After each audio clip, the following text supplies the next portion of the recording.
Hello, dear students. You're welcome to my YouTube channel VK Chemistry Education. आज हम आपके साथ जुड़े हुए हैं द सॉलिड स्टेट के कुछ प्रश्नों को लेकर। तो चलिए चलते हैं। क्या प्रश्न है आपके सामने स्क्रीन पर दिख रहा होगा। प्रश्न नंबर 1। इस प्रश्न में देखिए क्या कहा गया है। एक घनीय संरचना वाला यौगिक ए तथा बी तत्वों से मिलकर बना है। इसमें ए परमाणु घन के कोनों पर तथा बी परमाणु फलक केंद्र पर है। यौगिक का सूत्र ज्ञात कीजिए। इस पहले प्रश्न में आपसे यौगिक का सूत्र पूछा गया है। जैसा कि हम जानते हैं प्रत्येक घन में 8 कोने होते हैं और प्रश्नानुसार देखिए इसमें ए परमाणु घन के कोनों पर उपस्थित है, अर्थात वहाँ पर ए उपस्थित है।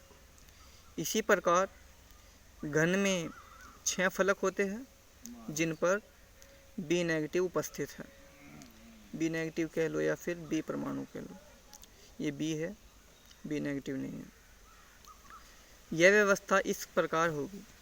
आपको चित्र में आगे इस व्यवस्था को दिखाया गया है। देखिए इस चित्र में जो ये ब्लैक पॉइंट है, ब्लैक पॉइंट आपको यहाँ पे साफ साफ नज़र आ रहे होंगे। ये ए को दर्शा रहे हैं और जो एक ग्रीन पॉइंट है ये बी को दर्शा रहे हैं। आप देख सकते हैं ये ग्रीन पॉइंट है। तो ये 6 ग्रीन पॉइंट है और ये सामने वाला है और ये बैक साइड का है जो हमें दिखाई नहीं देता। चलिए आगे चलते हैं।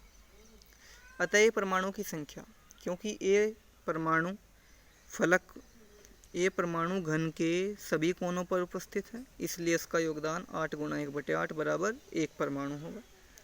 इसी प्रकार बी परमाणु का योगदान, क्योंकि ये कहाँ पर है, फलक पर है, और फलकों पर योगदान मैं पिछली वीडियो में बता चुका हूँ 1/2 होता है।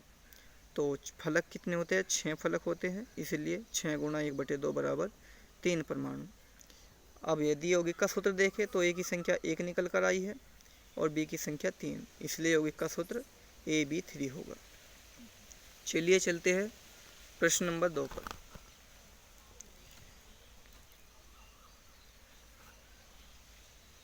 प्रश्न को देखते हैं क्या कहा गया है इस प्रश्न में। प्रश्न कह रहा है NaCl क्रिस्टल फलक केंद्रीय घनीय क्रम में है। एकक कोष्ठिका में Cl आयनों की संख्या ज्ञात कीजिए। तो प्रश्न में पूछा गया है क्रिस्टल फलक केंद्रित घनीय क्रम में उपस्थित है, एकक कोष्ठिका में Cl आयनों की संख्या ज्ञात कीजिए। हम जानते हैं NaCl की जो FCC संरचना है, यानी कि NaCl अर्थात सोडियम क्लोराइड फलक केंद्रित व्यवस्था में उपस्थित होता है। इसे फेस सेंटर क्यूबिक कह सकते हैं। और इस व्यवस्था में Cl आयन, जो Cl नेगेटिव आयन हैं, सभी किनारों तथा फलकों के केंद्र में उपस्थित होते हैं। इसलिए Cl नेगेटिव आयनों की कुल संख्या फलकों के केंद्र पर प्लस किनारों पर निकल के आएगी 1 और फलकों के केंद्र पर 3, इसलिए कुल आयनों की संख्या 4 होगी।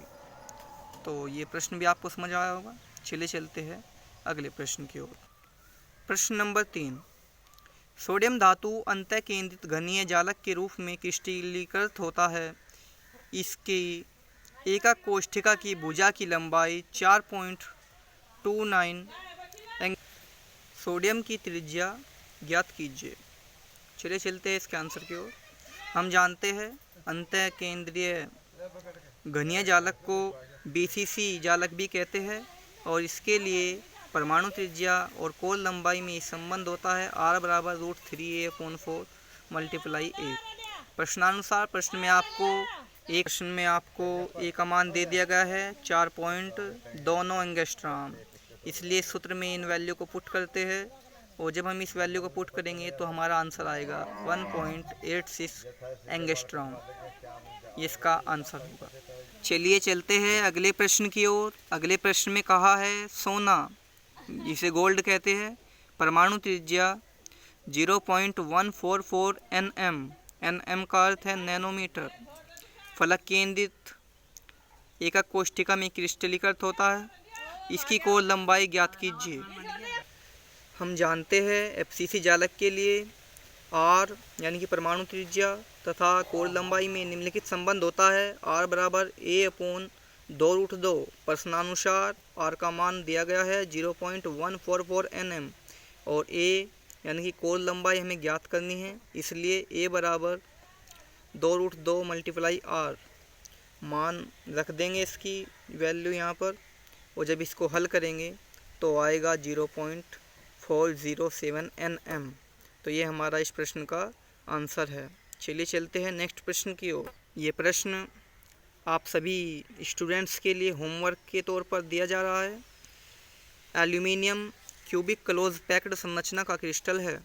इसकी धात्विक त्रिज्या 125 pm है। कोर लंबाई ज्ञात कीजिए। इस प्रश्न को आपको करना है और इसका आंसर मुझे भेज देना है। तब तक के लिए जय हिंद, जय भारत। मिलते हैं नेक्स्ट वीडियो में।